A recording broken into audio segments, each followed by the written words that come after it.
निर्देश। विगत दिवस की भांति प्रशिक्षण के दिन द्वितीय दिवस की शुरुआत ईश वंदना के साथ हुई। फिर सभी प्रशिक्षुओं की उपस्थिति दर्ज की गई। इसके बाद प्रशिक्षुओं द्वारा प्रथम दिवस का प्रतिवेदन प्रस्तुत किया गया। तदोपरांत प्रतिवेदन व प्रत्यावेदन में अंतर स्पष्ट किया गया व प्रशिक्षार्थियों से उपचारात्मक शिक्षण की स्वपरिभाषा अभ्यास पुस्तिका में लिखवाई गई। फिर प्रमुख भाषाई कौशल सुनना, बोलना, पढ़ना और लिखना के अंतर्गत पठन कौशल से संबंधित विषय वस्तु पर चर्चा आरंभ हुई। तत्पश्चात भाषा की सूक्ष्मतम इकाई ध्वनि, वर्ण, शब्द, वाक्य, अनुच्छेद व कृति पर प्रकाश डालते हुए देवनागरी लिपि में स्वर व व्यंजनों की संख्या, स्वर व स्वर के भेद, प्लुत, संयुक्त स्वर, अयोग व व्यंजन के प्रकार, स्पर्श, अंतस्थ, ऊष्म, संयुक्त पर प्रशिक्षार्थियों की समझ विकसित की गई।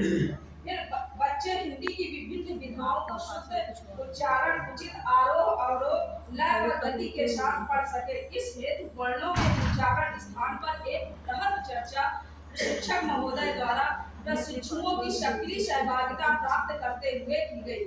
तदोपरांत शब्द रचना, वाक्य रचना तथा विभिन्न भाषाओं के शब्दों पर एक लघु चर्चा की गई। इसके बाद अपराह्न 2 बजे भोजनावकाश किया गया।